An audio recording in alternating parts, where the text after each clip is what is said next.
So I've been thinking a lot about what I want to do with game dev, and especially game dev with this channel.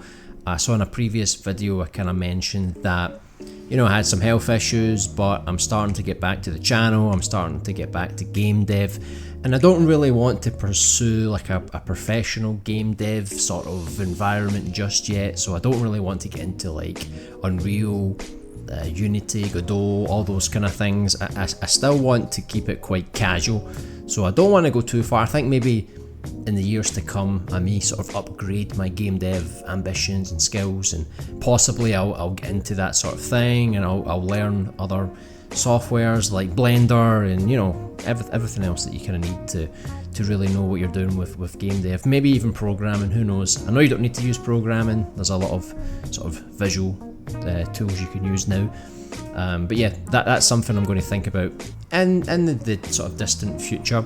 But I was thinking about 2025, what exactly I want to do, and in another previous video I was talking about the survival horror game, the classic survival horror game that I was sort of casually making over the past 4 or so years, and a lot of that was just me learning how to make a game in the first place. So it's definitely an ambitious project, for like not my first project but like my first main project, and I've learned a lot of lessons from it. I still want to finish it next year, that's still the goal, it's still the ambition. But looking ahead to thinking about what other games I want to make, what other content I want to make for YouTube, I want to try and make sure that I can still make projects, but in a sort of smarter way, a more economic way. And it means I have to sort of scale back my ambitions a lot. In certain ways I still want to be ambitious.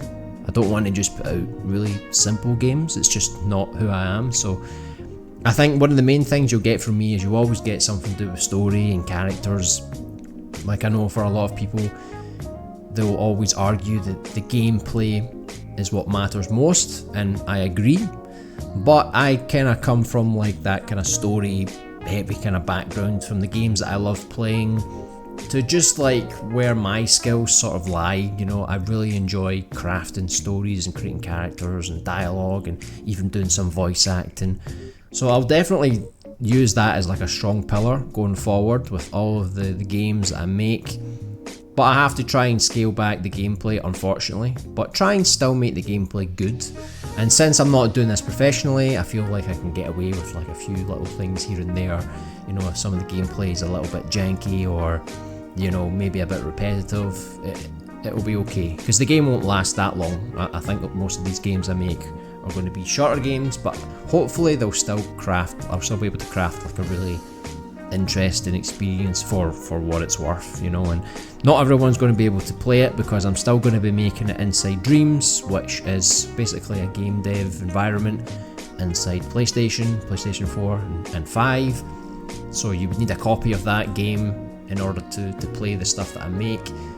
But like I said also in a previous video, I'm trying to just focus on YouTube itself now, just creating content. It's not necessarily about the game, it's not about playing the game and having lots and lots of people play the game, because at the end of the day I just want to make something that I'm proud of and share it with you guys, and if anyone wants to play it, great.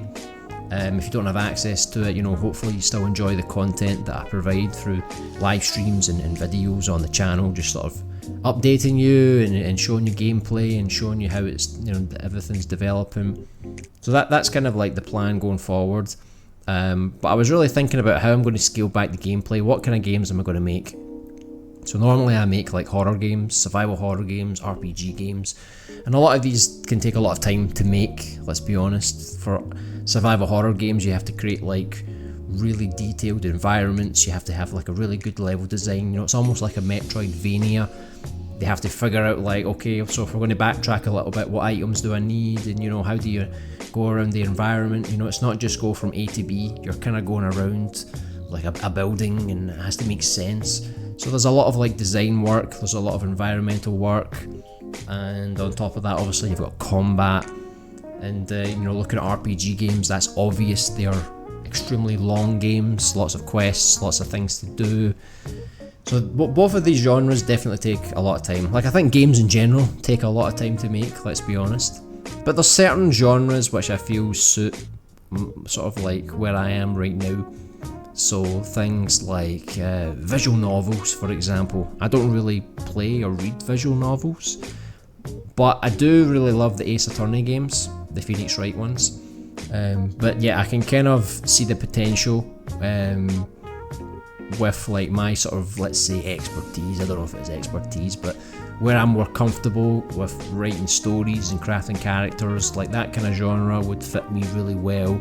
And I can try and innovate a little bit. I can try and add some gameplay into that, so you're not just reading and making choices. There's also like some little mini games and things that you could do during the gameplay. And it probably won't be a very long game, like an hour and a half or so, and sort of craft like a nice sort of tight experience. And I think that'll work really well for me, because I really enjoy making environments. So if I craft environments, voice acting, story, all these kind of things, I think I could craft something along those kind of lines and make something really good. But like I said, it's not like a game that I would normally play, so it's not something I'm really knowledgeable about, but it just seems to fit like what my skills are at right now, and it's easier to be more productive and efficient. I've also been thinking about doing, you've got like the walking simulators. Like, I hate walking simulators, I find them so boring, but I was trying to put like my own spin on them. So like, I'll add like some more gameplay to it, but I really want to just tell a really good story. Like, I don't want it to be like, oh, you're walking around, you're picking up notes on the ground and reading things, and there's lore in the environment. Like, I find that really boring, because I just feel like it's so passive. It's like, it's just not my style. I like not just like cutscenes, but I just like to really craft a story. Like, if you're watching a movie, to be able to really dig deep and sort of show the development, and definitely with voice acting and things. So I was thinking about making sort of like these walking simulators that's basically like a movie, but you control the character. So you're walking from place to place, you're doing little activities, and the story kind of plays out around you. So it's not like a cutscene, everything's all gameplay. It happens in real time, but it's still kind of got like a movie kind of structure. Like, you're kind of going from scene to scene, and the story's sort of developing as you go, and it'll probably take like an hour and a half to 2 hours to finish. So kind of like the same length of the average movie, the average film.